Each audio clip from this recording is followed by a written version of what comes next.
कोई भी सपना साकार करने के लिए सबसे जरूरी है सही कोच का होना। चुनिए आयुष दर्पण डिजिटल को और करे अपनी मामा चिकित्सा नादी परीक्षा का सपना साकार। Download the app now.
बहुत बड़ी जंगल है।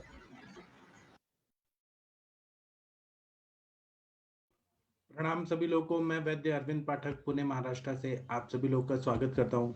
आज जरूर सब लोगों ने आज के प्रोग्राम सब मिस किया होगा। ये खास बात है आयुष दर्पण का कि एक दिन नहीं होता है तो सब लोग मिस करते हैं कि कुछ तो रह गया, अधूरा अधूरा रह गया। यही खास बात है। तो जो भी है, एक दिन छुट्टी जरूरी था क्योंकि ओवर हो रहा था बहुत ज्यादा। तो अभी हम लोग क्लिनिकल संभाषा शुरू करते हैं। 18 सितंबर की संभाषा अब शुरू हो रही है। मैं एक दो लोगों को को होस्ट बना देता हूँ और हम लोग अब चर्चा करेंगे बहुत सारे केसेस पे जिसको जो भी प्रश्न पूछना है कृपया आप इधर आइए और हम लोग क्वेश्चन पूछेंगे, डिस्कस करेंगे, संभाषा करेंगे। मैं 1 मिनट अनम्यूट कर देता हूँ जी। तो आइए आप लोग अनम्यूट करके पूछिए प्रश्न, जो भी प्रश्न पूछना है। वैद्य जितेंद्र मिश्रा जी कैसे हैं सर? शायद सर बिजी है। अनम्यूट हो पा रहे हैं कि नहीं एक बार चेक करिए प्लीज। ठीक है, अनम्यूट हो पा रहे हैं। हाँ, हरीश बत्रा जी आप कैसे हैं सर? सर नमस्कार। कैसे हैं सर? सर बहुत अच्छे हैं सर, क्लास ले नहीं पा रहा सर, ले नहीं पा रहा हूँ क्लास। कोई बात नहीं, आपको जैसे टाइम मिला है वैसे ही आ जाइए। और सर एक्चुअली आपको 24 तारीख तक बेटे के एग्जाम चल रहे हैं। अच्छा अच्छा, किस चीज के एग्जाम? 24 तारीख के बाद फ्री हो जाऊंगा सर, जब तक थोड़ा इरेगुलर हो सर। क्या चीज का एग्जाम चल रहा है सर? सर 8th स्टैंडर्ड में है ना बेटा सर, अच्छा अच्छा, उसके एग्जाम चल रहे हैं सर। ठीक है सर, कोई बात नहीं, ठीक है। 24 को फिनिश हो जाएंगे ना सर, उसके बाद रेगुलर हो जाएगा। हाँ सर, ठीक है सर, जैसे टाइम मिलता है सर वैसे ही बीच में आ जाता हूँ। ठीक है सर। और सर ये डॉक्टर जितेंद्र मिश्रा जी आपकी पेशेंट है क्या? आरती पांडे जी, वैद्य जितेंद्र मिश्रा जी आपकी पेशेंट है आरती पांडे जी? आरती पांडे जी कोई पेशेंट हैं जो आई हैं? डॉक्टर संतोष जी, संतोष मैम कैसी हैं आप? आरती पांडे जी आप कौन है? आप अपने बारे में बताइए। वीडियो ऑन किया है लेकिन आरती पांडे जी आपके फेस पे लाइट आना चाहिए, आपका चेहरा पे लाइट आना चाहिए। अगर सुन पा रही हैं तो अनम्यूट करिए, ऑडियो बंद है, ऑडियो खोलिए ऑडियो। हाँ सर, गुड इवनिंग। हाँ, और आपका चेहरा पे लाइट आना चाहिए। हाँ ठीक है, बताइए। हाँ सर, गुड इवनिंग। हाँ गुड इवनिंग, बताइए। बताइए कैसे हैं? सर वो अखंड प्रताप जी हैं, किडनी वाले पेशेंट को है ना? अच्छा हाँ अभी ठीक है। अच्छा, तो वमन और विरेचन हो गया? हाँ सर, इनका हो गया था, पिछले महीने ही हुआ था। अभी क्या हालचाल है आप बताइए तो। सर हालचाल तो ठीक है, बताते हैं, वीकनेस बहुत ज्यादा लगता है। और यूरिया क्रिएटिनिन कितना है अभी? और रिपोर्ट भेजा था सर, अभी 2.7 क्रिएटिनिन है, एचबी इनका 11.4 है, 11.4 है ना? हाँ, हाँ, पहले से कितना इम्प्रूवमेंट हुआ? अभी एचबी इनका लो था, एचबी तो लो था, अभी इस महीने तो काफी अच्छे एचबी आया है इनका। बहुत बढ़िया। आप क्या बस्ती में क्या दे रहे हैं सर? बस्ती अभी क्या चल रही है, बंद है कि बस्ती चल रही है? नहीं, अभी बस्ती बंद किए थे ना। अच्छा, अभी बस्ती बंद है सर। ठीक है, लेकिन क्या दे रहे थे बस्ती में? सर उनका मात्रा बस्ती चल रहा था, तिक्चर बस्ती तो चल नहीं पाई थी, यहाँ पे जो थे तब तक चला था। मात्रा बस्ती चल रही थी, जो अपना योग बताया गया था ना, हाँ, तीर वाला, और उसका मात्रा बस्ती चल रही थी। इनको 40 ml देते थे, कितना देते थे? 40 ml। ठीक है, बहुत अच्छा। तो अभी ठीक है ना तबीयत पहले से? इनका जीभ दिखाना, इनका जीभ दिखाना। पापा जी दिखाइए। जीभ दिखाई, लाइट में दिखना चाहिए, लाइट में, ऐसे नहीं दिख रहा है, चेहरा पे लाइट आना चाहिए। सर एक मिनट।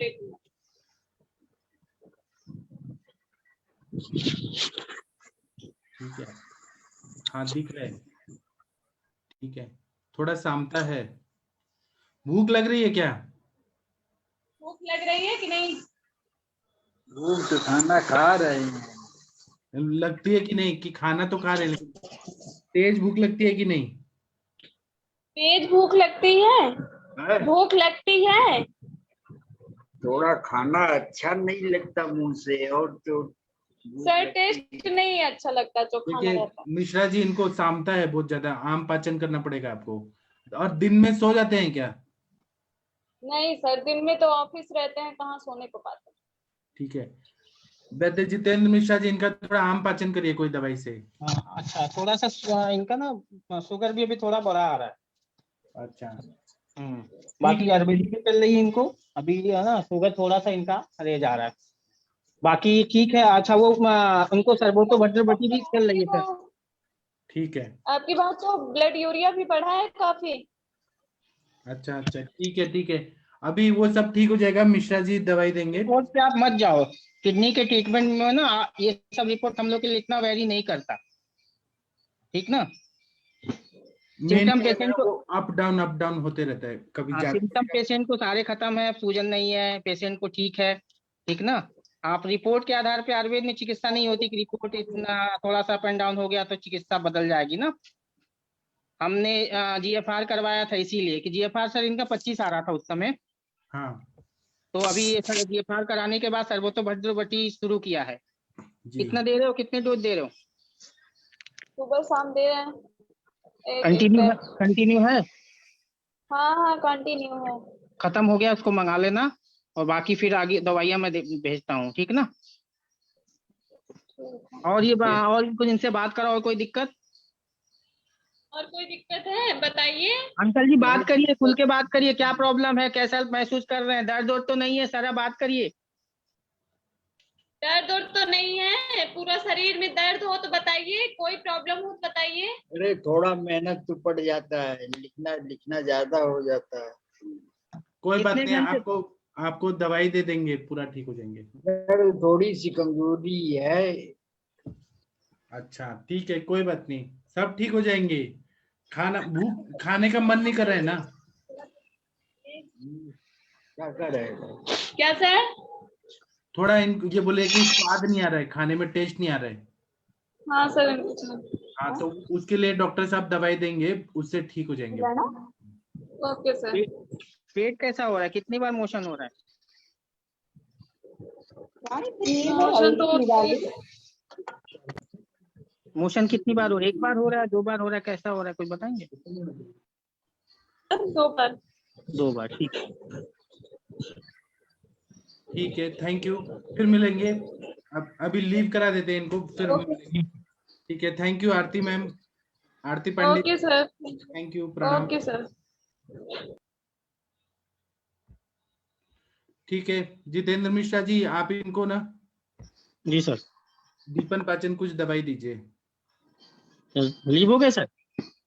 कुछ दीजिए दीपन पाचन। हाँ, दीपन पाचन करता हूँ उनका थोड़ा सा, इसीलिए बुलाया था, ठीक ना। रिपोर्ट भी कल भेजा था सर, आपको भी ग्रुप में भेजा था पहले उनका। से इम्प्रूवमेंट है। हाँ, अब ये सर रिपोर्ट के पीछे परेशान रहती हैं, रिपोर्ट्स के आधार पे केवल काम थोड़ी होता है, ठीक ना। काफी सारे सिम्टम जो पहले इनके थे, शरीर में सूजन, दर्द होना, वीकनेस बहुत कम है सर, वीकनेस बहुत ज्यादा नहीं है। कम से कम डेटोरिएट हो रहे थे, खराब हो रहे थे, हाँ। बचा दिए ना। हम्म। ठीक है Mishra ji, proud of you, अच्छा किया आप। सर अभी हम तिक क्षीर बस्ती घर पे कैसे दिलवाएं, तिक क्षीर बस्ती? अभी थोड़ा पहले अग्नि को बढ़ा के तब शुरू। अग्नि करके ना। अच्छा, दूसरी चीज पूछ रहे थे सर कि इसको सर्वोतो भद्र बटी सुबह शाम चलने दें? चलने दीजिए, पहले थोड़ा अग्नि बढ़ाइए, फिर तिक्तक क्षीर बस्ती शुरू करके फिर मात्रा बस्ती भी ऐड करिए। अभी मात्रा बस्ती देंगे तो अग्नि मंद हो जाएगा। अच्छा, मात्रा बस्ती तो बंद है। हाँ, तो तिक्तक क्षीर बस्ती दे सकते हैं, लेकिन थोड़ा अग्नि बढ़ने दीजिए, और यूरिया वगैरह सब कम हो जाएगा, तिक्तक क्षीर बस्ती से सब ठीक हो जाएगा। सर यूरिया मैं अभी बता रहा हूँ, यूरिया बहुत ज्यादा तो नहीं है, मैं देख बता रहा हूँ। आप देखिए, तब तक हम आगे बढ़ते हैं, आप देखते रहिए, हमें आगे भी बढ़ने दीजिए, और लोगों से भी। ठीक है सर, बड़ी ठीक है, थैंक यू। प्रिया 33 करके कौन है? प्रिया 33, प्लीज अपने बारे में बताइए, कौन है 33? कोई पेशेंट है तो बताइए। डॉक्टर पूर्णेश साहू जी कैसे हैं सर? बहुत दिन के बाद मिले आप। डॉक्टर पूर्णेश साहू जी, साहू सर कैसे हैं सर? क्या? सीरम यूरिया 197 197 आ रहा है। कोई बात नहीं, ठीक हो जाएगा, तिक्तक क्षीर बस्ती देंगे, ठीक हो जाएंगे। और क्रेटिनिन 2.7 आ रहा है, और S92 आ रहा है, S1। पहले कितना था जब हाई पीक लेवल पे था, तो कितना था पहले सर? पहले मैं एक बार देखना पड़ेगा मुझे। आप देख के फिर अच्छे से बताइए। ठीक ठीक है, और बाकी लोग बोलेंगे नहीं क्या? आज मौन व्रत है। अनुरिता मैम, आप कुछ बोल नहीं सकते क्या? इसने बोला है आपको कि नहीं बोलना है? अनुरिता मैम, डॉक्टर प्रियंका जी कुछ बोलिए आप, डॉक्टर पूनम जी, सब लोगों ने मौन व्रत रखा है।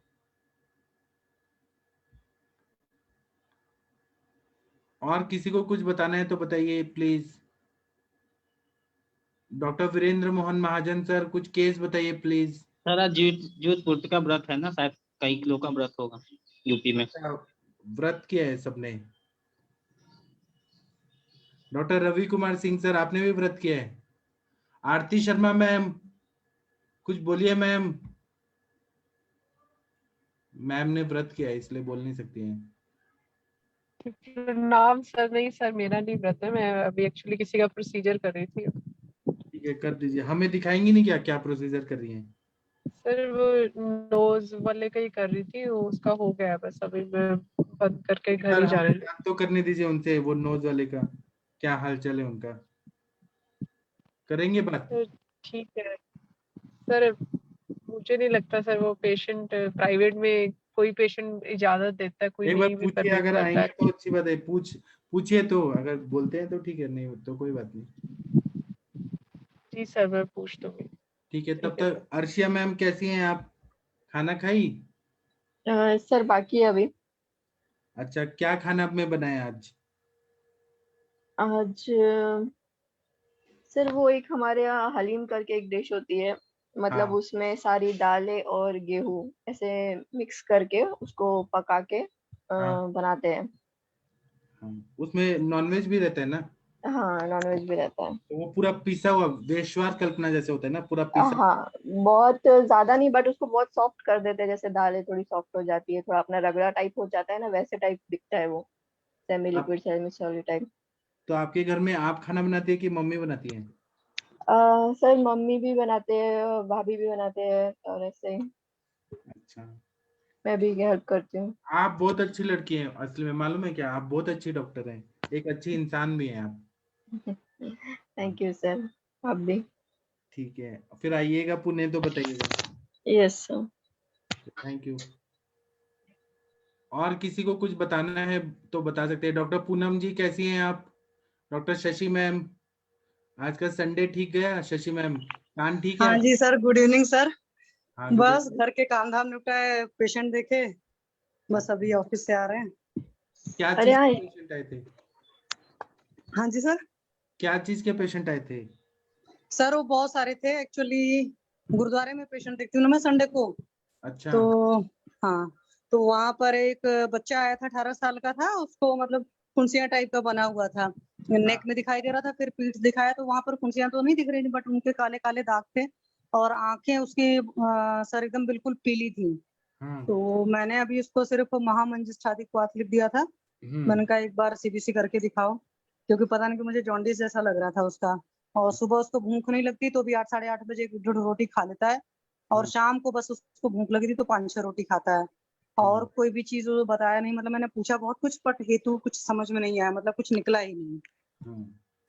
और 1-2 वही थे, घुटने वाले पेशेंट थे, घुटने में दर्द है, और 1-2 लोग ऐसे थे कि काफी दवाएं चल रही थी, खा रहे थे अपना, मतलब डायबिटीज बीपी वगैरह सारी चीजें थी, फिर कुछ और प्रॉब्लम्स हुई थी, तो इस तरह के थे सारे पेशेंट्स। ऐसे ही था, अभी लिखा है, मैंने कहा कि हफ्ते भर बाद आप लोग बताइएगा कि क्या हिसाब किताब है। एक एसिडिटी का पेशेंट था, मतलब बर्निंग हो रहा था, तो ये चीजें थी, तो मैंने उसको चलाया था प्रवाल पंचामृत और कामदूधा और मेधावटी, उससे खरस चलाया था। और एक वो था, क्या बोलते हैं, डायबिटीज बीपी थायराइड सर्वाइकल सब कुछ था, और उसके बाद आई थी थोड़ा सा दर्द वगैरह की, कॉन्स्टिपेशन ऐसा कुछ था, तो उनको आरोग्यदादी कषाय अमल की गुरुची सत्व और सारस्वत चलाया था मैंने। ऐसे ऐसे सारे पेशेंट्स थे सर। और एक लोग को कॉन्स्टिपेशन था और हील में पेन था, तो अभी हील के पेन के लिए तो मैंने कैस्टर ऑयल का मसाज करने को उनको बोला है, क्योंकि टच करके देखा था, एक्सरे रिपोर्ट्स वगैरह उनकी सारी नॉर्मल थी, तो अभी मैंने उनको दाढ़ी मास्टर का, अभी पतिकर और त्रिवित लेहम, ये 3 चीज चलाया था बस। फिर नेक्स्ट वीक देखूंगी जैसा वो पवन जी भी तो गुरुद्वारा में काम करते हैं संडे को। हाँ वो सर तो डेली देखते हैं गुरुद्वारे में जाकर के पेशेंट। बहुत अच्छे डॉक्टर। हाँ, मैंने तो अपना सिर्फ ये रखा है कि संडे को 5 to 7 पहले था, अभी 4 to 6 कर दिया है। तो ये तो सेवा है, तो हाँ वो रहता है उसमें अपना मतलब एक्सपीरियंस भी बढ़ता है, और आपको लगता है कि हाँ चलो कुछ कर रहे हो हाँ लोगों के लिए भी। सच में और ये सर बहुत एक अच्छा व्यंग था। की पेशेंट थी 26 साल की, मतलब हाँ 2 बच्चे थे, तो मैंने उससे सारी हिस्ट्री ली, सब चीजें, वो तो कुछ समझ में नहीं है उसका आया, थोड़ा वो शायद कभी काल का कॉन्स्टिपेशन हो जाता, तो मैंने उसको अभी भू निम्बाती काढ़ा और अभ्यारिष्ट बस ये चला दिया है। हाँ मैंने कहा आप वहां पर घी लगा लेना, क्योंकि सब मतलब जो लोग आते हैं मेजोरिटी गरीब लोग ही होते हैं, तो फिर मैंने इसीलिए कुछ वैसी चीजें नहीं लिखी थी जैसे कुमकुमादि तेल या शुद्धोदघृत वगैरह। मैंने सिंपल देसी घी आप लगा लीजिएगा, और लोगों को तब मैं बता देती हूँ भाई कम से कम रोटी में घी लगा कर खाइए, थोड़ा बहुत खाने के साथ में घी खाइए हल्का सा गर्म करके। अब नेक्स्ट टाइम आएंगे सर, वो लोग उम्मीद करते हैं कि मैं मेडिसिन भी अपने पास से दूं। नहीं ये तो पॉसिबल नहीं है ना, जो हाँ possible वही है मैंने बोला, मैंने कहा इतना पॉसिबल नहीं है, क्योंकि अब कई बार एक एक पेशेंट की भी एक वक्त में 1000 रुपए की दवा होती है, तो वो चीज तो नहीं पॉसिबल है भाई। हम चलो 1 रुपए फीस नहीं लेते हैं, फ्री सर्विसेज है, तो इतना तो हो जाता है। और तो आने जाने का अपना जो टाइम है, पेट्रोल है, सारी चीजें वो तो खर्च होती ही है अलग से। जी सर। जितना हमसे हो सकता है उतना करना चाहिए, बाकी सब दवाई कैसे देंगे आप? हाँ तो सर मैं बस इतना ही करती हूँ, मैंने कहा कंसल्टेंसी तो दे सकती हूँ, दवा कभी किसी को कोई बहुत वो लगा और थोड़ी बहुत सस्ती दवाएं हैं, जैसे अपनी मेड वगैरह तो दवा दे देती हूँ फ्री में ही, वो वहाँ तक चलता है, लेकिन और लोग का तो नहीं पॉसिबल हो पाता। नहीं, फिर आप एक बार करेंगे तो बार बार उनको मन करेगा कि और करें और करें। हाँ जी सर, वो तो फिर है। आप एक बार ना बोलेंगे तो ज्यादा गुस्सा आएगा फिर। हाँ जी सर। हाँ।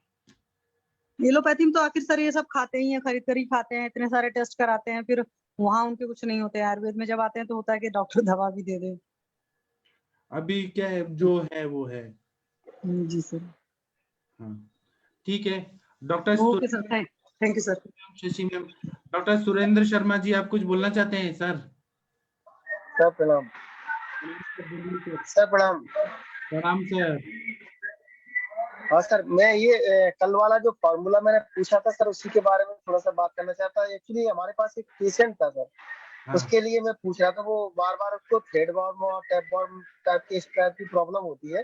तो जो फॉर्मूला में सर बहुत अच्छा ये निकला था, लेकिन मैं सर इसको पूरी तरीके से थोड़ा सा कंफ्यूज हो रहा हूँ, तो आपकी मदद से। एक्चुअली क्या सर, इसमें जो आपने बोला था ना, ये इसमें जो लौकी के बीज है, हाँ तो सर इसमें लौकी के बीज है या कद्दू के बीज है सर? दूधी बुपला मतलब लौकी। अच्छा लौकी है ना, 100%। ठीक है सर। थोड़ा सा एक दूसरे लास्ट में लिखा हुआ है सर, जनता तीखी भांग, ये क्या सर? आप एक बार फिर से भेजिए मेरे को भेजेंगे तब मैं बता पाऊंगा। जी सर, जी सर, मैं उसको भेज रहा हूँ, लेकिन मुझे सर भी नहीं मिल रहा, इतने सारे मैसेजेस भर जाते हैं दिन भर। जी सर, मैं दोबारा भेजता हूँ सर आपको। हाँ दोबारा भेज रहा हूँ सर अभी। ठीक है सर। तब तक हम डॉक्टर मीनल गुप्ता मैम से बात करते हैं। डॉक्टर मीनल गुप्ता मैम, आप कैसी हैं? प्रणाम सर। आप कैसी हैं? आपने आज बहुत पेशेंट देखे होंगे। सर सुबह संडे को दिन सिर्फ सुबह की ओपीडी होती, इवनिंग ओपीडी नहीं करती संडे को। अच्छा। इवनिंग ऑफ रखती हूँ, संडे और थर्सडे इवनिंग ऑफ रखती हूँ सर। एक दिन तो छुट्टी चाहिए ना? हाँ सर, मतलब 7 डेज मॉर्निंग वर्किंग होती है और हाँ। इवनिंग भी वर्किंग होती है, फिर 2 दिन शाम का इवनिंग ऑफ रखती हूँ सर। जी सर ठीक है। पेशेंट्स तो सर बहुत चल रहे हैं सर, मतलब चल ही रहे हैं, आते ही रहते हैं सर।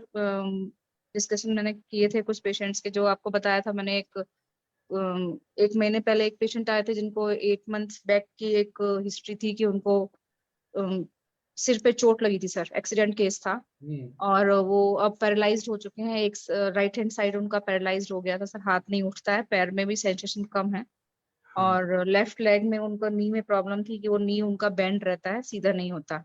तो अभी 1 मंथ से सर उनका मेडिसिन तो नहीं चल रहा था मेरे यहाँ, सिर्फ पंचकर्मा करा रही थी क्योंकि मेडिसिन उनका किसी और जगह से चल रहा था। तो रिकवरी है सर उसमें, पेशेंट को अब अपने बल पे अपने बेड पे शिफ्ट होना शुरू हो गया है, और उसके अलावा फिर उसका स्टैंडिंग पोस्चर में जो कर्विंग ऑफ बैक रहा करता था वो स्ट्रेटनिंग हो गया है, वो अपने बल पे पैर सीधा करके मतलब सपोर्ट पे लेके खड़ा हो जाता है, इतना हो गया है। ठीक है, बहुत बढ़िया। सारा पंचकर्मा के प्रोसीजर चल रहे थे, अभ्यंगम स्वेदन, और उसके अलावा बस्तियां भी सर उनको मैंने काफी कंटिन्यूस 21 बस्तियां मैंने उनको दे ली। अभी यापना बस्ती मैंने आपसे डिस्कस किया था उस दिन, मैं यापना बस्ती सर उनका 120 ml यापना बस्ती जो चल रहा है वो बहुत होल्ड नहीं कर पा रहे हैं, मुश्किल से मुश्किल। तो कम करिए ना, 120 क्यों दे रही है? कम करिए, 80 या 100 दीजिए या 60 दीजिए, उसमें क्या है, कम कर दीजिए।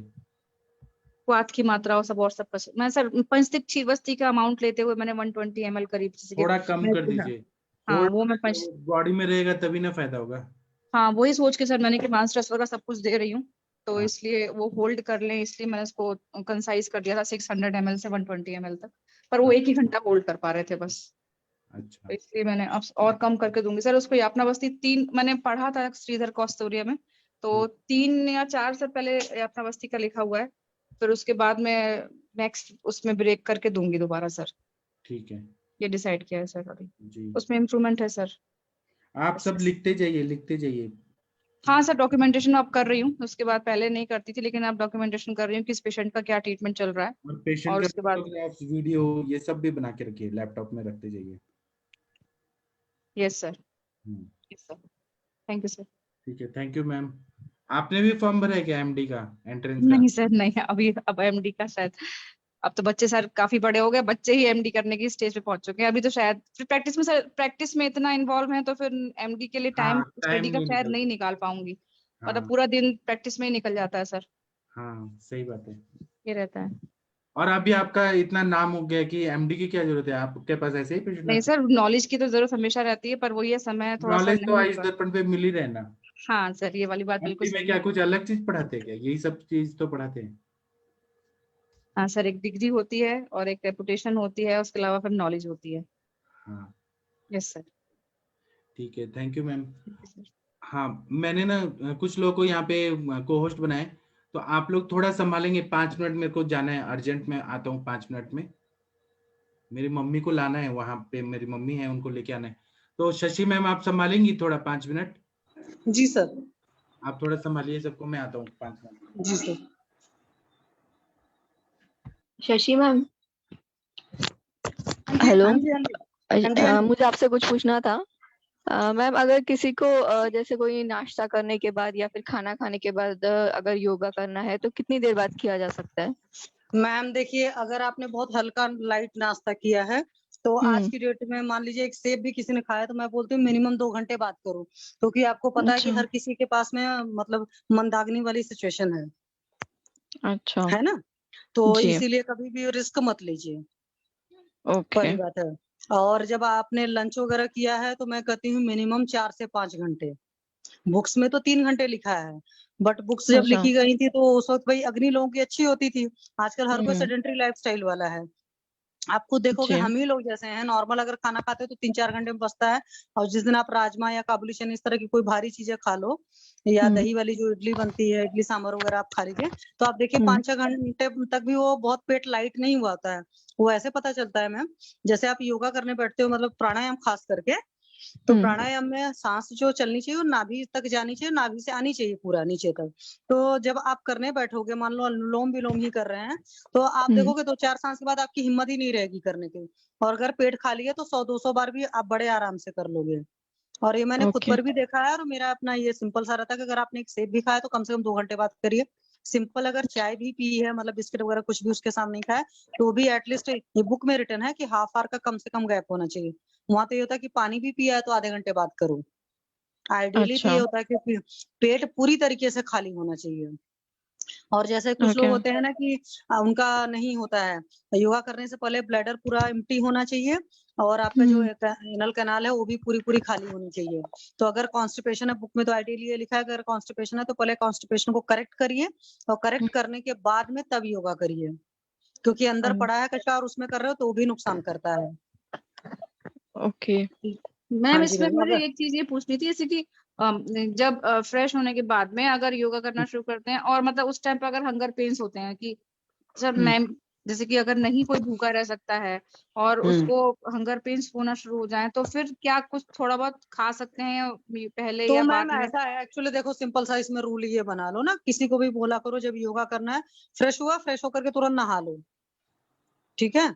तो नहाने के बाद में योगा का वैसे आइडियली तरीका तो यही होता है कि हमेशा नहा कर करना चाहिए। जैसे मैं तो हमेशा शुरू से नहा करके ही करती हूँ, पहले तो मैं शाम को भी नहाती थी, तो शाम को नहाने के बाद ही योगा करती थी। अभी आजकल मेरा बंद किया है कुछ टाइम से, तो नहीं करती हूँ, नहीं तो दोनों टाइम नहाती थी, तो नहाने के बाद योगा करते थे। अगर किसी को लगता है ऐसा कुछ है तो एक सेब खा ले, लेकिन एटलीस्ट 1 घंटे का वेट कर ले, क्योंकि ये जो लोग कहते हैं ना कि हम फ्रेश होते ही हमको लग जाती है, वो उनको भूख नहीं होती है, उनको क्रेविंग होती है। जैसे मेरी एक पेशेंट है, उनके साथ में ये प्रॉब्लम है कि उठते ही भूख लगी होती है, मतलब फ्रेश भी होना छोड़ दो, सोकर उठेंगे तभी भूख लगी होती है।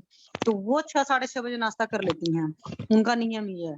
जैसे 5 साढ़े 5 बजे उठे तो 6 साढ़े 6 तक नाश्ता कर लेती। तो मैं उनको योगा कराती थी, तो मैं इसलिए उनकी क्लास हमेशा 11 बजे लेती थी। मैंने कहा नहीं, आपने जो कुछ भी खाया तो लाइट आपको खाना है, और उसके आप 4 घंटे बाद ही मेरे पास आइए, क्योंकि फर्स्ट पार्ट तो तब पर भी कर सकते हो 2 घंटे बाद, सेकंड पार्ट नहीं कर सकते हो। मतलब जहां पर भी पैर उठाना होता है, पेट पर हल्का सा भी असर पड़ता है, क्योंकि हमारे आयुर्वेद में भी है ना कि हमें जठराग्नि को कहीं से डिस्टर्ब नहीं करना है। तो योग में भी यही होता है कि जब आपने खाना खाया तो आपके एब्डोमेन की प्राइमरी ड्यूटी है, आपकी बॉडी की प्राइमरी ड्यूटी है उस खाने को पचाना, फिर कुछ और करना। तो ये चीज है मैम। हाँ जी मैम, अगर आप इसका ख्याल रखकर कराएंगे तो योगा के बहुत अच्छे रिजल्ट आएंगे। आप पेशेंट को बोलेंगे फॉलो करके करे तो बहुत अच्छे रिजल्ट आते हैं। हाँ नहीं मैम, ओके। योगा में हर एक उसमें बताती हूँ, अपनी डाइट शेड्यूल जो बताती हूँ उसमें कि सुबह हाँ। फ्रेश होने के बाद कम से कम 1 आवर का योगा आपको करना है, जिससे कि आपका डेली रूटीन में एक मतलब प्राणायाम भी साथ में लीजिए, जैसे कि जो प्रॉपर आपको ऑक्सीजन मिलती है, उससे प्राणवायु मिलती है, वो आपके हर डिजीज को क्योर करने में आपका हेल्प करती है। ये नहीं है कि सिर्फ अगर आपको मेंटल टेंशन वगैरह है तो क्योर करती है, लेकिन अदर डिजीज में भी आपको हेल्प करती है। जैसे सिंपल सा तरीका मैं मैम आपको बताती हूँ। एंटी रोमेटिक ग्रुप जो योगा होता है, जैसे बाबा रामदेव उसको सूक्ष्म व्यायाम कहते हैं, वो सूक्ष्म व्यायाम कराया जब जो बिगनर्स हैं, जो शुरू कर रहे हैं, फिर उनके लिए आप बोलो कि उसके बाद सूक्ष्म व्यायाम करने के बाद शवासन करें, शवासन के बाद फिर वो अनुलोम विलोम, भ्रामरी और ओम का उच्चारण, ये 3 चीजें कर लें। इन 3 चीजों को करने के बाद 3 मुद्राएं कर लें, एटलीस्ट ज्ञान मुद्रा, वायु मुद्रा और हृदय मुद्रा। ठीक है, और ये 3 मुद्रा करने के बाद अगर आपको मर्म आता है अच्छे से, आप पेशेंट को मर्म बता दो, साथ में मर्म कर लें। तो इतना करने में एटलीस्ट 55 मिनट तो लगता है अच्छे से करने में। मतलब अगर अनुलोम विलोम कर रहे हैं तो कम से कम 100 बार तो कर ही लें, भ्रामरी कर रहे हैं तो कम से कम 11 या 15 बार कर लें, ओम का उच्चारण भी इसी तरीके से कम से कम मिनिमम 11 बार कर लें, और जो मुद्राएं हैं ज्ञान मुद्रा, वायु मुद्रा, ये सब कम से कम 1.5-2 मिनट तो कर ही लें। आइडियली तो इनको मिनिमम 5 मिनट करना ही चाहिए, बट आप अगर अपने बताते हो और घर पर बोल दो पेशेंट को कि भाई 5 मिनट तो कम से कम करो, उससे धीरे धीरे आगे बढ़ा लो। इतना भी करेंगे तो मैम जो सबसे इजी योगा होता है उसका सबसे ज्यादा मतलब रिजल्ट आता है, ये आप जान लो। नेचर का एक रूल है कि जो चीज जितनी आसान होगी, जितनी सरल होगी, वो उतनी इफेक्टिव होगी। तो जो बैठकर लोग हाथ पर तोड़ तोड़ कर सोचते हैं कि योगा है, वो योगा नहीं है, क्योंकि योग का है ना स्थिरम सुखम आसनम। तो स्थिरम सुखम आसनम की जो परिभाषा दी है, तो मुझे ये नहीं याद है, शायद पतंजलि जी ने दी है। यस, ये पतंजल का डेफिनेशन है स्थिरम सुखम आसनम। तो स्थिरता पूर्वक लोग बैठ ही नहीं सकते हैं बॉडी में, क्योंकि इतनी जान ही नहीं होती है कि सुख पूर्वक आपका मेरुदंड सीधा आप बैठ सकिए। इसलिए बहुत सारी योगा आसन कराए जाते हैं जिससे आपकी बॉडी में कैपेबिलिटीज आ जाए कि आप सीधा सीधा बैठ सकिए। ये चीज है मैम। और कोई क्वेरी योगा के रिलेटेड? मैम आपने बताया ना चाय और पानी के बाद कम से कम आधा घंटा गैप चाहिए ना? हाँ जी, हाँ जी, चाय या पानी पिया हो तो। हाँ जी, हाँ ओके जी। आइडियली यही तरीका है। अगर इस तरीके से करो तो मैं आपको बताऊं, मैंने 90 किलो की लेडी को, और उनकी हाइट हार्डली मेरे से आधा इंच शायद ज्यादा होगी, 1 महीने में चौकड़ी मारकर जमीन पर बैठाया है। बट अच्छा। डाइट फॉलो होनी चाहिए। हाँ, और सिर्फ मैं वही शुरुआत में एंटी रूमेटिक ग्रुप कराती हूँ, थोड़ा सा प्राणायाम वगैरह, क्योंकि तब तो मैंने ये भी नहीं सीखा था, मगर ये 2-3 साल पहले की बात है। 1 महीने में अच्छा। बंदी बैठी थी, फिर उन्होंने अपने घर में पूजा थी तो जमीन पर बैठी थी, लोगों ने सोचा नहीं था कि चौकी पर बैठेंगी। तो अगर आप सही से डाइट फॉलो करिए, मतलब कुछ भी हैवी मत खाइए, जो हमारे में अपने आयुर्वेद में सिंपल परहेज होता है, वो सारे परहेज करवाइए, और योगा प्रॉपरली करें, मतलब पूरे इंटरेस्ट प्यार के साथ। 1 महीने में आप बैठ सकता है जमीन पर, पेशेंट आराम से बैठना उठना सब कुछ कर सकता है। अच्छा अच्छा हाँ जी, मैम, हाँ मेरी जी मैम। एक आपसे एक रिक्वेस्ट है, अगर आप पॉसिबल हो तो आप एक कोई योगा का वीडियो या ऐसे कुछ एक डाल सकते हैं क्या ग्रुप में, रोज एक मैंने ऐसे? मैम कई बार तो डाला है, अच्छा अच्छा, मैं लेकिन पहले मैंने नहीं थी फर्स्ट वो तब पार्ट ही ग्रुप डाला में। था। आप हाँ। लोग को अगर किसी को सीखना रहे तो अगर आप लोग 10 बजे फ्री हो तो मैं करा सकती हूँ, क्योंकि उस टाइम मेरी ऑनलाइन योगा क्लास रहती है, मैं कनेक्ट कर सकती हूँ आपको। मेरी अच्छा शाम को 6 बजे क्लास होती है, तो वो फिजिकली रहती है। तो उसमें अगर आपको करने का टाइम है, अगर मतलब आपका एब्डोमेन अलाउ करता है कि लंच आपका 4-5 घंटे पहले किए हो, तो मैं उस वक्त आपको कॉल में ऐड कर सकती हूँ। अच्छा, शाम को 6 बजे होती है क्या? हाँ, शाम को हाँ 6 बजे। ठीक है, मैं कोशिश करूंगी मैम मैं ऐड उसका होने। लिंक बना के भेजिएगा हाँ ग्रुप हाँ, पे। शाम को मैम 6 मैं भी वाले में एक्चुअल तो में हो मेरे ही पास जाएंगे। लोग कम थे तो मैं व्हाट्सएप पर कॉल के थ्रू ही करा लेती हूँ, क्योंकि जो जूम की लिंक का होता है ना कि 40 मिनट बाद ही मतलब वो हो जाती है फ्री हाँ सेशन बन जो है। जाती है। हाँ हाँ, तो फिर मैं व्हाट्सएप की कॉल पर कराती हूँ, तो मैं क्योंकि व्हाट्सएप मैंने का कोई। ग्रुप बना लीजिए योगा वाला एक। हाँ अच्छा ठीक है, चलिए हाँ जो जो आई ऐड हम होना तो चाहिए जरूर आप मुझे टेक्स्ट मैं कर तो दो, होना चाहूंगी। मैं एक बना लेती हूँ और मैं आप लोग को बता दूंगी। और एक बार बताऊं मैं, आप जब फर्स्ट पार्ट सीखोगे ना मैम, बहुत ज्यादा टाइम नहीं लगता है। जैसे हम अच्छा। लोग पढ़े तो होते ही हैं, आप सीख लो, उसको करते रहो। जब फर्स्ट पार्ट आपका 2 महीने या 1 महीने कम से कम सुबह शाम कर लो, फिर सेकंड पार्ट में आपको सिखा दूंगी। तो धीरे धीरे आप लोग ऐसे करते रहिए, हो जाएगा। यस मैम बहुत जरूरी है, हम लोग अपने लिए कुछ नहीं कर जी पाते हैं, पेशेंटों में जी लगे जी, रहते हैं इसलिए। सही मैम कहा मैं मैम इसलिए ने। तो योगा क्लास लेती हूँ, मुझे पता है अकेले करना बहुत मुश्किल होता है। आप इधर उधर लिटरली। कभी गैप मतलब गैप कर दोगे, कभी कुछ कर दोगे, तो पेशेंट को हाँ कराते कराते आपका हो जाता है। एक पंथ दो काज है, इसलिए तो मेरे पास एक पेशेंट आए तो भी मैं कराती हूँ। यस मैम, अकेले बिल्कुल करने मैम, का इस पे सोचा तो नहीं हो थोड़ा सा पाता है, इनिशिएटिव कोई लीजिए, हो इसको बनाइए ग्रुप फ्रेंड। को, अपने योगा के ग्रुप का ग्रुप में डाल दीजिए इन्फॉर्मेशन, जो ज्वाइन करना चाहे वो ज्वाइन कर लें। ठीक है मैम, मैं बनाती हूँ। Yes ma'am. जो जो भी ज्वाइन करना चाहते हैं, जहां पर भी जिसको योगा में रिलेटेड चाहिए, आप कुछ भी पूछ सकते हो। क्योंकि ऐसा नहीं है, मुझे बहुत कुछ आता है, बट मेरे बॉस जो है उनका तो मतलब वो कॉलेज टाइम से ही बहुत बढ़िया योगा करते थे। बाबा रामदेव की जैसा नॉली वोली सब कुछ वो उसी टाइम से करते थे और आज तक वो करते हैं। मतलब वो प्रॉपर कह सकते हो योगी हैं, क्योंकि मैम वो उबला खाना खाते हैं, सूर्यास्त से पहले खाना खा लेते हैं। मतलब प्रॉपर उबला जिसको कहते नहीं है कि सब्जी जो है डाल दो ऐसे मतलब पतीले में या कुकर में, और पानी डालकर उसको और नमक डाल के पका दो, ऊपर से तेल डालते हैं, वो वाला खाना खाते हैं। दाल भी उनकी वैसे ही बनती, कुकर में सीटियां नहीं लगती हैं, सब सारा पतीले में वैसे बनती है। हाँ वही और सही चावल मेथड है भी मैम दाल महीने में एक पकाने चम्मच का। खाते हैं। हाँ जी मैम। दही दाल पकाने का सही मेथड वही है, ओपन करके उसके ऊपर के झाग को निकालते हुए जाए। नहीं, झाग को निकालना तो अलग बात है मैम, मैं भी वैसे बनाती हूँ। मतलब वो प्रॉपर पतीले में पकाते हैं, कोई सीटी उटी नहीं आती है। और उनकी दाल जो पकी भी रहेगी, अभी सर को लगेगा नेचुरोपैथी में जैसा होता है कि अनाज थोड़ा मोटा होना चाहिए और बहुत घुली नहीं होनी चाहिए, तो उनकी दाल वैसे ही बनती है। मतलब नॉर्मल इंसान नहीं खा सकता है, खड़ी ऊपर से खड़ी। घी तेल जिसको डालना हो डाले, वो वैसे नहीं खाते हैं। तो मतलब बॉस का वजन मेरे ख्याल से 60 के अंदर ही होगा, पर 150-200 किलो का बंदा उनकी पीठ पर बैठ सकता है, अगर वो हम कौन सा बोल रहे हैं, कैट काउ पोज जो होता है, बैठ जाए, तो उसमें 200 का बंदा भी उनके पीठ पर बैठ जाएगा, कुछ नहीं होगा उनको। तो उसके लिए फिर उन्होंने साधना की है, मतलब बहुत ज्यादा अपनी डाइट और अपनी हर चीज का ख्याल रखते हैं, मेडिटेशन वगैरह सारी चीजें। अभ्यंग भी करते योगा हैं से क्या बहुत वो? अच्छा फ्लेक्सिबिलिटी वो बहुत अच्छी प्रॉपर होती एक्चुअल है। में पंचकर्मा ट्रेनर भी हैं बॉस, हमारे ही कॉलेज के सीनियर हैं, 94 बैच के हैं मोस्ट वाली बॉस। अच्छा। हाँ, तो उनसे मैंने सीखा था। तो जब मैंने सीखा तो मैं आपको ईमानदारी से बताऊं, नौली वोली मैंने देखा शीर्षासन, मैंने कहा ये कहाँ काम आएगा, क्या जरूरत है सीखने की। फिर जब करने को सोचा, तब तक 40 के बाद नहीं स्टार्ट करना चाहिए ना। नॉली अगर आपको करना है तो बिफोर 40 स्टार्ट करिए, क्योंकि वही सिंपल सा कंसेप्ट है हमारा गायनी वाला कि अब्डोमेन की जो मतलब कॉन्ट्रेक्शन रिलैक्सेशन पावर है मसल्स की, वो खत्म हो जाती है।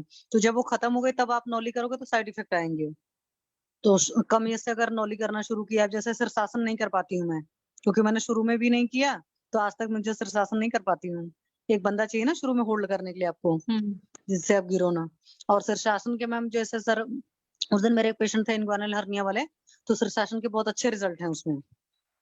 अच्छा। और ये जो खालित पालित दुनिया भर की बीमारियां होती हैं, उन सब में भी शीर्षासन के बहुत अच्छे रिजल्ट हैं। हाँ मैम, इसमें बट चक्रासन के भी तो होते हैं जिसमें हेड की तरफ फ्लो इंक्रीज करे, जैसे कि चक्रासन हो गया, सर्वांगासन हो गया, वो भी उसमें हेल्प करेगा ना। मैम करता तो है, लेकिन जानती सबसे ज्यादा इफेक्टिव होता है सर्वांगासन। तो देखिए आपको मैं बताऊं कि जितनी पेल्विक डिसऑर्डर है उनकी 4 मेन आसन है। सर्वांगासन हो गया, सर्वांगासन करोगे तो उसका काउंटर पोज हलासन करोगे, हलासन का काउंटर पोज पश्चिमोत्तासन करोगे, फिर उसका काउंटर पोज है उष्ट्रासन। तो ये चारों पूरा सीक्वेंस में होगा, चारों। पहले सर्वांगासन होगा, फिर हलासन, फिर पश्चिमोत्तासन, फिर ये। तो जितनी गायनिक डिसऑर्डर है आप सब में करा सकते हो। मैम और फिर से बहुत बढ़िया। बताएंगे सर्वांगासन। पहले सर्वांगासन किया, जो आप उठा लेते हो अपनी बॉडी को सिर्फ, है ना। हम्म। फिर उसके बाद आप हलासन करते, जो पैर पूरा पीछे जाकर टच होगा। Yes yes. फिर उसके बाद पश्चिमोत्तासन करोगे, उलट करके आओगे और अपना मतलब टच करोगे हाथ से। टोस को टच और करना है। आइडियली तो ये होता है कि आपका जो मतलब सर है वो दोनों घुटनों के बीच में आ जाए, पर टच इतनी करना चाहिए। फ्लेक्सिबिलिटी नहीं है, ठीक है। फिर उसके बाद आप उष्ट्रासन करोगे। ये इनके सीक्वेंस है और काउंटर पोज है, तो सीक्वेंस के साथ ही करना होता है। और लेकिन मैम ये किसी बिगनर को मत करवाइएगा। वो लोग करेंगे जो फर्स्ट सेकंड थर्ड पार्ट कर चुके होते हैं कि बॉडी में इतनी फ्लेक्सिबिलिटी है कि वो कर सकते हैं। वरना शुरुआत में लोग जोश जोश में जब करते हैं ना, बाद में प्रॉब्लम क्रिएट होती है। बाद में आएंगे कहेंगे कमर दर्द हो रहा है, ये हो रहा है, ते हो रहा है, तो वो चीज नहीं होना चाहिए। मेरा एक वीडियो होगा, मैं भेज दूंगी इस पर, हो सकता है। मैंने लॉकडाउन में कुछ बनाए थे। और मैम ये टमी कम करने के लिए, पेट कम करने के लिए वो कौन से आसन अच्छे होते हैं इसके लिए? मैम टमी कम करने के लिए अगर आइडियली मैं आपको सही से बताऊं तो आप सिंपल तरीके से चलो, फर्स्ट पार्ट करो, सेकंड पार्ट करो कम से कम, और थर्ड पार्ट कर लो। मैम वो क्या हुआ, और फर्स्ट सेकंड थर्ड पार्ट? हमें तो नहीं फर्स्ट पता है पार्ट क्या को होते बोलते हैं। हैं anti rheumatic group. Second part को मतलब first part anti rheumatic group है, उसमें 18 आसन है, ठीक है। सेकंड पार्ट में 12 की 13 आसन है। मतलब पहले वाले में 18 मिनट लगता है अच्छे से करने में, सेकंड वाले को करने में 12 मिनट लगता है, थर्ड वाले को करने में 5 से 7 मिनट लगता है। तो आपका 18, 12, 30 और 10, 40 मिनट का मैक्सिमम आसन है। तो फर्स्ट सेकंड थर्ड पार्ट अगर आप लॉन्ग टर्म में अच्छे से करते जा रहे हो, पेट अंदर रहेगा बिल्कुल भी। बस खाने पीने का थोड़ा ख्याल रखो, बहुत ज्यादा सिटिंग वुटिंग नहीं रहे। तो जैसे मेरे पेट कभी ही थोड़ा बहुत निकला है जब मैंने वेट पुट ऑन वगैरह किया, वरना पेट नहीं निकलता है। उसके पीछे वजह है कि ये तीनों करते रहो आप, क्योंकि सेकंड वाले का नाम ही एब्डोमिनल है और थर्ड वाले का नाम है एनर्जी ब्लॉक। ओके। हाँ, और नहीं तो जो लोग सिटिंग जॉब में होते हैं बहुत ज्यादा, तो उनको एक खड़े होकर करने वाला आसन होता है, 4-5 का सीक्वेंस है, मैं एक दिन बता दूंगी आप लोग को। कपालभाति से भी कम होता है ना शायद? मैम कपालभाति से कम होता, पर मैं पेशेंट को नहीं कराती हूँ कभी भी, मैं आपको ईमानदारी से बोलूं। कपालभाति में बहुत ख्याल रखना होता है। अगर हड़बड़ किसी ने किया कपालभाति, तो बीपी बढ़ने के पूरे चांस होते हैं, आपको पता है। हाँ मैम, दूसरी ऐसा बात, मैं मतलब कपालभाति करते में अगर जैसे कि किसको एसिड रिफ्लक्स की प्रॉब्लम है तो हम उसको कपालभाति इंडिकेट कर सकते हैं, इसको एसिड मैं रिफ्लक्स नहीं होता करती है। हूँ, मैं करती नहीं। मैं आपको सिंपल सा बताऊंगा, आपका मैंने पहले बता देना, योगा का रूल में है कि एनल कनाल पूरी पूरी खाली होनी चाहिए। पेशेंट आपके पास आया है क्या उसको सही से फ्रेश हुआ है, मतलब जो संतुष्टि लेवल की बात करते हैं। तो मैं अपने सेंटर पर ना भस्त्रिका कभी कराती थी, ना मैं कपालभाति कराती थी। जैसे मैंने जब शुरू किया, तो जो नेचुरोपैथी में कुछ बड़े बड़े लोग थे, मैम ये कॉम्प्लिकेशन खड़ा हो जाता है, वो कॉम्प्लिकेशन खड़ा हो जाता है। गॉड ग्रेस मेरे आज तक किसी पेशेंट को कोई कॉम्प्लिकेशन नहीं क्रिएट हुई है। क्योंकि मैं जब अपने सेंटर पर कराती थी, तो मैं अनुलोम विलोम शुरुआत में 10 से 15 बार ही कराती थी, इससे ज्यादा नहीं कराती हूँ। बाद में मैंने जब ज्यादा कराना शुरू किया, 50-100 बार, तो मैं सीधे बोलती हूँ हाई बीपी है तो चंद्रवेदी करो, लो बीपी है तो सूर्यवेदी करो, लेकिन जिनका फ्लक्चुएटिंग है अनुलोम विलोम 50 बार के बाद बंद कर दो, और बड़े प्यार से करो, कुंभक मत करो। मतलब अगर आप पूरक रेचक कराती है मैम ना, तो कभी बीपी नहीं बढ़ेगा। लेकिन हाई बीपी के पेशेंट को भूल करके भी कभी कुंभक मत करवाइएगा। और अस्थमा के पेशेंट को कुंभक स्ट्रिक्टली मना होता है। और जब कभी वो करेगा, अगर किसी का बीपी बढ़ता है तो आप तुरंत पूछ लो प्राणायाम करने में क्या सांस रोक रहे थे क्या, आपको तुरंत हिस्ट्री मिलेगी। मेरे पेशेंट ने किया घर पर एक गलती, मेरे को मैसेज किया, करे मैम मेरा बीपी बढ़ रहा है। मैंने कहा मेरे तो किसी पेशेंट का बीपी कभी नहीं बढ़ा है। मैंने तुरंत पूछा, मैंने कहा मैम आप होल्ड कितने टाइम कर रहे थे? इतने टाइम। हमने कहा बंद करिए तुरंत, क्योंकि जब आप होल्ड करोगे तो क्या होता है कि सांस अपने आप को जब नहीं निकल पाएगी ना, तो बॉडी में अपने आप एक अलग सा स्ट्रेस क्रिएट होता है। ये सिंपल सा आप जान लो। तो कुंभक किसी को मत करवाओ, आप सिंपल बोल दो भाई लीजिए, जितना रुक सकता है आराम से रोकिए, वरना छोड़ दीजिए आराम से। मतलब खींचना जल्दी है, निकलना आराम से है, रोक सकते हो तो रोको, वरना नहीं रोक सकते हो मत रोको। कोई भी आसन करवाइए, सिंपल सा तरीका मैं आपको बताती हूँ, कभी मत पूरा कुंभक रेचक का ख्याल रखिए। क्यों? बॉडी इटसेल्फ हर पोस्चर में अपने आप को खुद से एडजस्ट करती है, आप उसको नेचुरली छोड़ दो।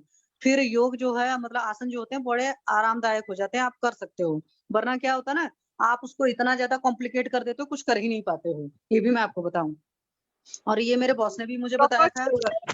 एक मैम कफज प्रकृति के जो लोग होते हैं, इसमें कफ की डोमिनेंसी होती है, तो उसमें हमें अनुलोम विलोम फिर सूर्य जो नाभि होती है उससे शुरू करना चाहिए ना, किससे शुरू करना चाहिए? नहीं मैम देखिए, सिंपल सा मैं बता दे रही हूँ, कफज प्रकृति के हिसाब से मैंने डिसाइड करती हूँ। जो आपको सूर्यभेदी प्राणायाम है, वो है लो बीपी वालों के लिए, कि उनको बीपी बढ़ाने की जरूरत है ना। तो जब आप राइट नॉस्ट्रिल से लोगे और लेफ्ट नॉस्ट्रिल से निकालोगे, तो आपका बीपी बढ़ेगा। मतलब लो बीपी का जो पेशेंट होगा, उसका बीपी धीरे धीरे नॉर्मलाइज हो जाएगा। अगर हाई बीपी का पेशेंट है, तो लो मतलब लेफ्ट नॉस्ट्रिल से लोगे, मतलब चंद्रभेदी करोगे, अपनी चंद्र नाड़ी को जागृत करोगे और राइट से निकालोगे। आप ये भी कर सकते हो, लेफ्ट से लेकर लेफ्ट से निकाल लो, ठीक है, और राइट से लेकर राइट को से निकाल लो। कोई कॉन्ट्राइंडिकेशन नहीं है कि राइट से लेकर लेफ्ट को ही निकालना है। बट जो इनहेल है आपका हाई बीपी में हमेशा लेफ्ट से होगा, ठीक है, और एक्सेल आप लेफ्ट से करो चाहे राइट से। इसी तरह लो बीपी में हमेशा राइट से इनहेल होगा। ये बेसिक एक नियम है जो चंद्रवेदी और सूर्यवेदी प्राणायाम के हैं। जहां पर आपको कुछ बीपी का आइडिया नहीं है, आप वहां अनुलोम विलोम कराइए और पेशेंट को धीरे धीरे नंबर बढ़वाइए। जैसे अगर आप सामने नहीं करवाते हो तो उनको बोलो भाई ठीक है, इस वीक आपने 10 बार किया, अगले वीक 15 बार किया, अगले वीक 20 बार किया, मतलब ऐसे ऐसे धीरे धीरे जब नंबर बढ़ाएंगे तब कभी प्रॉब्लम नहीं आएगी। वरना कई बार पेशेंट कंप्लेन करते हैं जी मेरा तो बीपी बढ़ गया, मेरा तो ये बढ़ गया, मेरा तो ते बढ़ गया, तो उन चीजों में नहीं रहिए। ठीक है हेलो। मैम? हाँ जी, हाँ जी हेलो। सर। हाँ जी, सर हाँ जी, बोलिए सर। नमस्कार मैम, नमस्कार सभी को। मैम नमस्कार ये सर। टमी के लिए हम अग्निसार प्राणायाम भी तो करा सकते हैं ना, जो सर अग्निसार करा कराते सकते हैं। हैं पर अग्निसार में क्या होगा, हीट क्रिएट होगा। ठीक है। अच्छा। और हाँ जी। अगर आपका हाई बीपी का पेशेंट हुआ तब क्या क्या रहोगे आप? अग्निसार से बीपी बढ़ने के चांसेस रहते हैं मैम? भाई जब जहां पर भी हीट बढ़ेगा वहां बीपी बढ़ेगा, आप जानते हो, सिंपल सा नियम है। ये सिंपल है। वैसे तो ठंडियों में आपका बीपी बढ़ता है, मतलब हर इंसान का, क्योंकि उस वक्त हाँ जी। वेसल्स कॉन्ट्रैक्ट ज्यादा हो जाती है या उनकी पावर नहीं रह जाती है। लेकिन नॉर्मली जो भी गर्मी वाली चीजें होती हैं उसकी वजह से बीपी बढ़ता ही बढ़ता है, जो बॉडी का नेचुरल मैकेनिज्म है। क्योंकि अग्निसार में तो हीट ही तो जनरेट होनी है। तो जब आप सर हाँ किसी जी, को हाँ। करवा रहे हो तो आप इतने प्रिकॉशन के साथ चलो कि कोई आपको कुछ बोल ना पाए। सिंपल सी ओके, बात है। ओके। हाँ, जैसे मैं बताऊं बाबा रामदेव के वो बहुत बड़े लेवल पर हैं, बट जो उनके योगा के कैंप वगैरह होते हैं या जो नॉर्मली उनका डेली का योगा चलता है,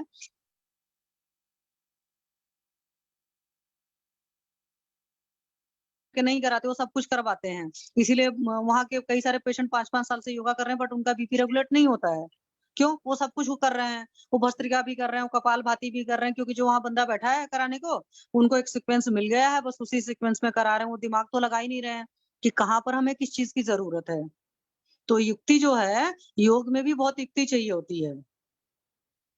तो मैं तो अपने सेंटर पर, समझ लीजिए मेरा सेंटर 2018 से मैं योगा चलाती हूँ अपने सेंटर पर, और शुरुआत मैंने इसीलिए किया था कि मेरी बॉडी फिट रहे। तो मेरी सोसाइटी के जो लोग थे, मतलब बुजुर्ग, उनकी सेवा हो सके, तो शुरुआत में मैंने फ्री ही चलाया था सभी को।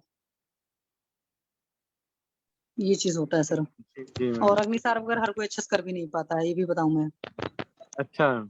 हाँ जी, हाँ जी सर। आप देखिएगा ना, बहुत सारी चीजें लोग सही नहीं करते। मेरे पास आए कई बार लोग, अनुलोम विलोम गलत तरीके से करते रहे हैं। अनुलोम विलोम करेंगे बहुत सारे लोग, आपने क्या देखा है, पतंजलि वाले बोलते हैं, कोई पतंजलि वाला तो प्लीज बुरा मत मानना, कहेंगे नाक से बिल्कुल आवाज नहीं आनी चाहिए, और वो देखते ही नहीं कि सांस कहाँ से आ रही है, बस लंग्स से ही चल रहा है सिस्टम। और जाना कहाँ तक चाहिए, आपके नाभि तक जाना चाहिए, नाभि तक जाना चाहिए, नाभि से निकलना चाहिए। और इनहेल में हमेशा पेट बाहर जाएगा, एक्सेल में पेट पूरा अंदर जाएगा। तो जब अगर आप सही से सोचो तो अनुलोम विलोम ही अगर अच्छे से आप करते हो 50-100 बार, तो उससे ही आपका पेट अंदर चला जाएगा। लेकिन आप करोगे प्रॉपरली तो, और बिल्कुल खाली पेट होगा, वरना आप कर नहीं पाओगे सर 100 बार। और ऊपर से वो प्रणाम लंग्स से मैम। लेकर के, हाँ एक मेरे को भी क्वेश्चन था कि हाँ आज ही मेरे को एक्चुअली किसी पेशेंट ने पूछा कि जैसे मतलब कुछ लोग होते हैं जैसे सुबह उठते ही खाली पेट बहुत ज्यादा पानी पी लेते हैं, मतलब हाँ उठते ही पानी पी जाते हैं। कुछ लोग तो ऐसे होते हैं कि उल्टी भी करते हैं पानी पी के। तो मेरे हाँ, को ये कुंजल पूछना था करते हैं कि कुछ लोग। कई शास्त्रों में कोई रेफरेंस है कि मतलब कब पानी पीना चाहिए और कितना पानी पीना चाहिए, क्योंकि ये बड़े लोगों का देखो मैम, क्वेश्चन है। आयुर्वेद में तो तो आज साफ साफ मेरे लिखा को है, जब उन्होंने आपको यही प्यास बोला। लगे तब पीना चाहिए। आयुर्वेद में नहीं साफ नहीं, साफ जो लिखा है। उषा पान का मैं पूछ रही हूँ, कोई हाँ रेफरेंस तो है सुनिए अगर मैम, किसी को उषा भी पान पता का है? जो कंसेप्ट है, उषा पान का कंसेप्ट तो वही है कि सुबह 4 बजे से पहले कायदे से पीना चाहिए, क्योंकि उषा मतलब होता है रात, तो थोड़ी थोड़ी रात रहती तब पीना होता है। और उसमें जो पानी पीना है, मान लीजिए अगर आप 1 गिलास ही पीते हो, उस 1 गिलास पानी को मैम एक एक घुट करके पीना होता है, मतलब आधे 1 घंटे में। कौन बैठकर पीता है वैसे? ऐसे कोई नहीं पीता है पानी। लोग अगर उषा पान भी करते हैं, आप बता भी दोगे ना तो हार्डली पूछना 5 मिनट से ऊपर नहीं लगेगा 1 गिलास पानी पीने में। और बहुत ज्यादा पानी कभी भी नहीं पीना होता है। और जब कुंजल क्रिया करनी होती है तो उसके लिए नहीं, बहुत सारे कुंजल आसन में होते नहीं, हैं। नॉर्मल में जैसे लोगों की, बहुत सारे लोगों की हैबिट्स आती है। जैसे मैं अभी हिस्ट्री, जब से ये सर का ज्वाइन किया तो हिस्ट्री बहुत ज्यादा डिटेल में लेने शुरू किया है। तो बहुत हाँ सारे लोगों का जो पहला वो रहता है ना, तो वो ये बोलते हैं कि हम सुबह उठते ही ना 1 लीटर पानी पी लेते हैं, कोई कोई बोलता है 1.5 लीटर भी पी लेते हैं, कि हम हाँ जी इतना मैम। पानी नहीं, पीते हैं। वो गलत है मैम, वो नहीं करना मैम आप चाहिए। उनको ये हाँ, तो सिंपल सा वही बिल्कुल मैं नहीं बताओ करना कि चाहिए इसका ऐसा। कि कोई रेफरेंस भी है कि कितना, क्योंकि उन्होंने मेरे को ये पूछा हाँ, कि ठीक है अगर गलत है आप हमें कोई रेफरेंस बताओ कि मतलब कितना पीना चाहिए और कब नहीं पीना आप चाहिए, उनको मतलब सुनो, योग सुबह रत्नाकर अगर का पीना हो खाली पेट। टेक्स्ट है ना, उसी को आप दिखा दो कि अति अम्बुपान से जठराग्नि मंद होती है।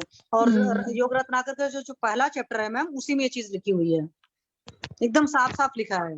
ठीक है। चरक में कहाँ पर वर्णन है, मुझे चरक का उतना नहीं याद है, योग रत्नाकर का याद है कि फर्स्ट चैप्टर में ये पर चीज सुबह लिखा है। पीना चाहिए या नहीं पीना चाहिए? जैसे मतलब सुबह उठते ही मतलब जैसे लोग पानी पीते हैं तो वो पीना चाहिए नहीं? बहुत सारे लोग पीते हैं, कोई एक लोग नहीं, बहुत मैम बहुत मुझे ज्यादा पता है, देखिए जी। सुबह पानी पीना चाहिए नहीं पीना चाहिए, उषा पान मैं खुद भी पहले नहीं करती थी, बट मैंने जब राजीव दीक्षित जी का सुना तो उसमें होता है कि विदाउट ब्रश करे पानी पीना होता है। ब्रश करके तो मैं पीती थी, विदाउट ब्रश करे पानी इसलिए पीना होता है कि जो आपका सलाइवा होता है वो पूरा पानी के साथ मिक्स होगा और जो भी एसिड ओसिड जनरेट हुआ है तो अंदर जाकर उस एसिड को नलीफाई करने का काम करेगा, तो आपको एसिडिटी में आराम आएगा।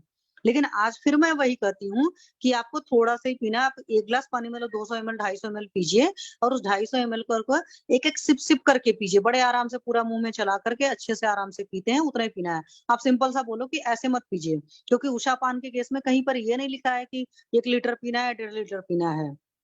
क्योंकि अगर आपको योग के बारे में ज्यादा अच्छे से जानना है तो पतंजलि योग दर्शन पढ़ो। बिटवीन वो सनराइज से पहले ही हुआ ना? मैम मतलब ऐसा सनराइज तो से नहीं बहुत कि पहले जैसे हुआ। आप ये अच्छा समझो कि सुबह 4 बजे से पहले हुआ। उषा उषा मतलब रात होती है, जब थोड़ी थोड़ी रात बाकी होती तब उषा पान किया जाता था। अब ओके लोग क्या ओके, करते फिर हैं 8 तो बजे सोकर उठे हैं तो प्रैक्टिकली पानी का टक बहुत लिया। कम लोगों के लिए फिजिबल है फिर तो वो चीज। हाँ तो मैम होता क्या है कि लोग सुन तो लेते हैं, फॉलो करना शुरू कर देते हैं, बट उसके अंदर तक नहीं जाते हैं। अब जैसे हम ही लोग जब कॉलेज में पढ़ते थे तो याद नहीं है कि सेकंड प्रॉप में जब योग वाला चैप्टर स्वस्थ तो सेकंड प्रॉप में ही रहता था ना, रटते थे नहीं रटते थे योगा का, इस बीमारी में ये करेंगे उस बीमारी में वो करेंगे। फिर जब करने लगते तो धीरे धीरे समझ में आता है। तो आप उनको बोलो कि ठीक है सर आप ये पीते थे ये अच्छी बात है, लेकिन अब हम आपको बोल रहे हैं आप 1 महीने ऐसे पीजिए और 1 महीने पीने के बाद में फिर आप मुझे बताइएगा आपकी क्या हालत है।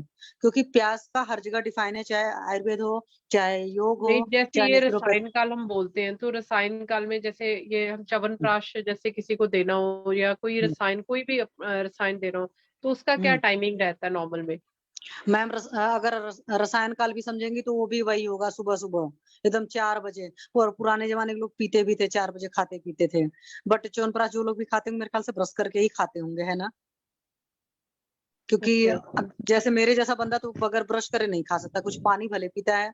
वो भी राजीव दीक्षित जी को सुन सुन करके पीना शुरू किया, तो उनका जो बोलना था 1-2 बार में ही समझ में आ गया था तो पीना शुरू किया था।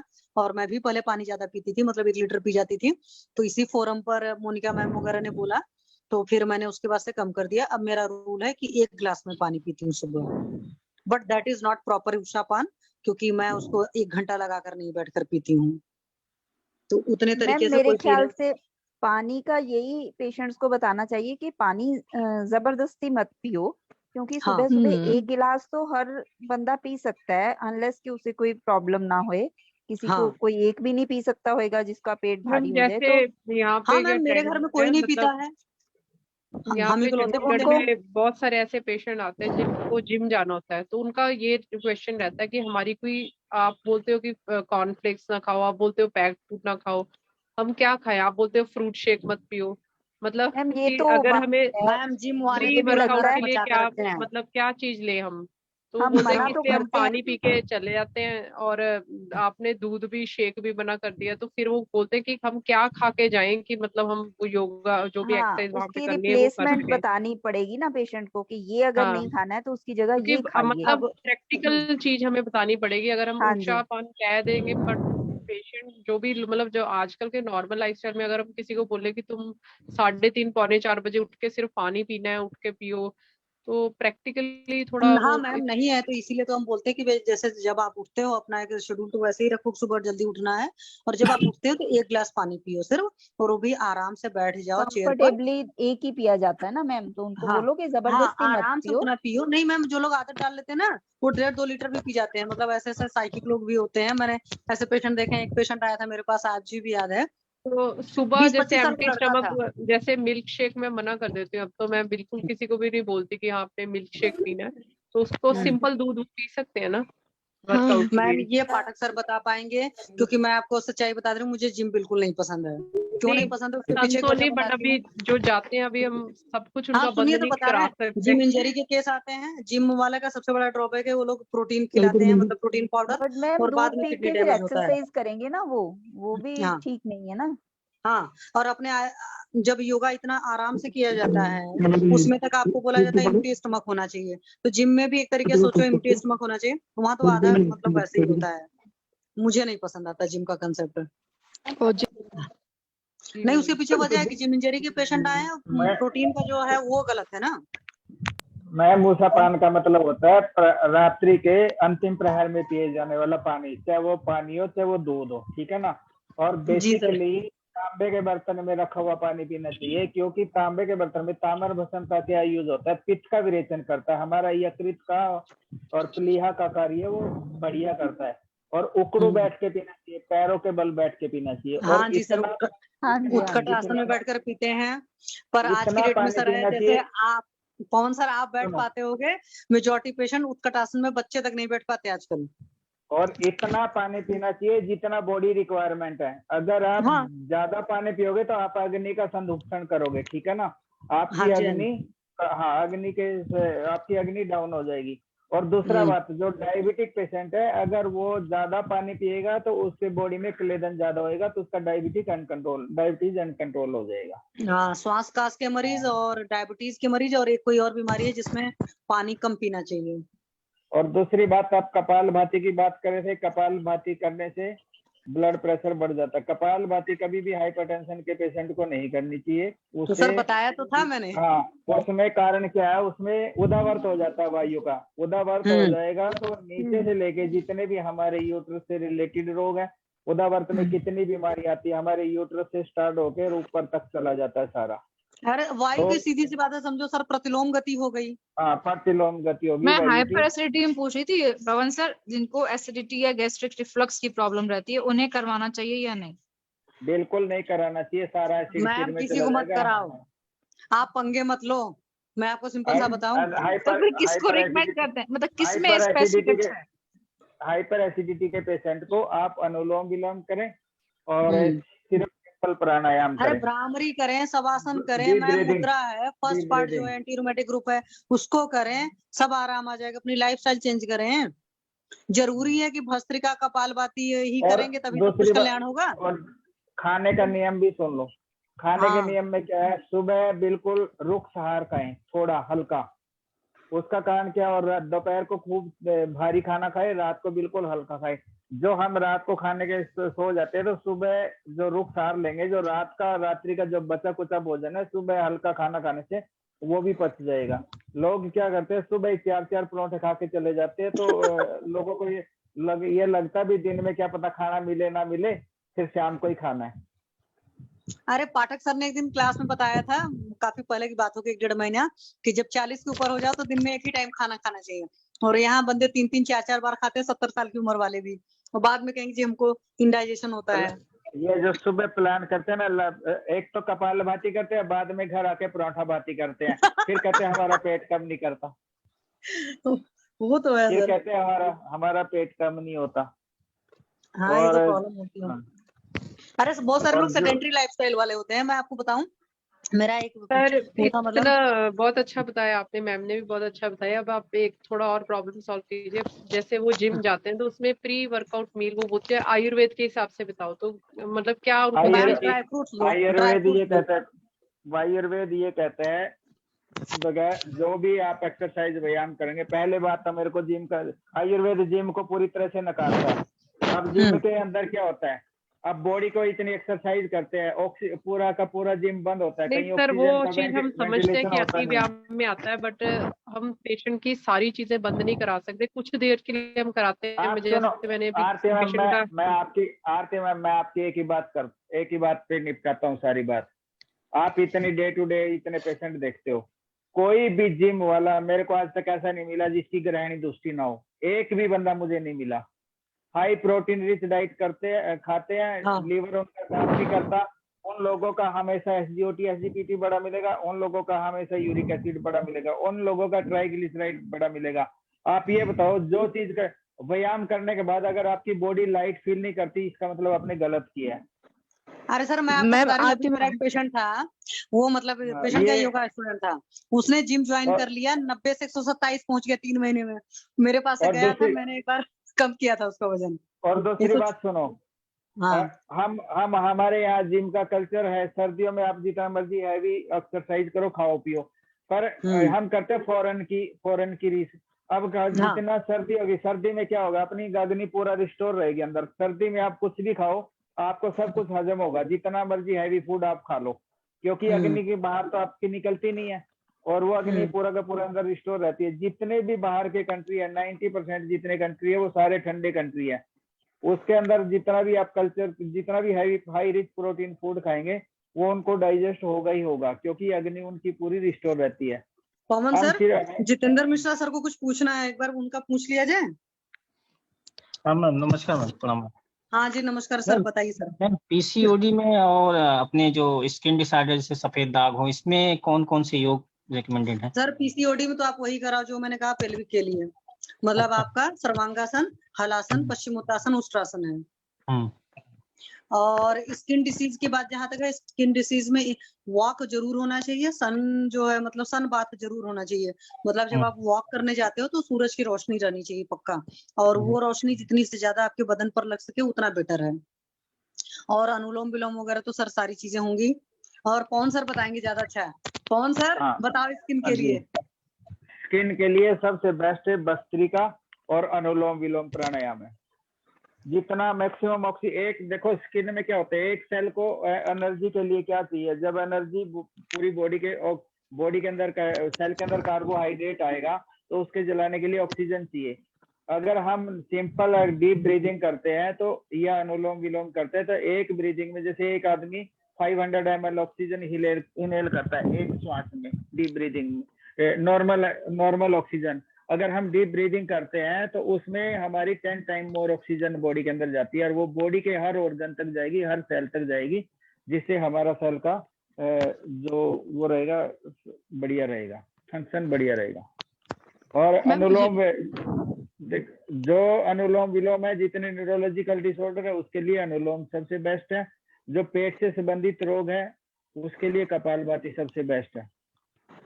और जितनी भी सांस की रेस्पिरेटरी सिस्टम के लिए जो सबसे बेस्ट है वो भस्त्रिका प्राणायाम है। जिनको नजला, जुकाम, खांसी रहता है वो भस्त्रिका प्राणायाम कर सकते हैं।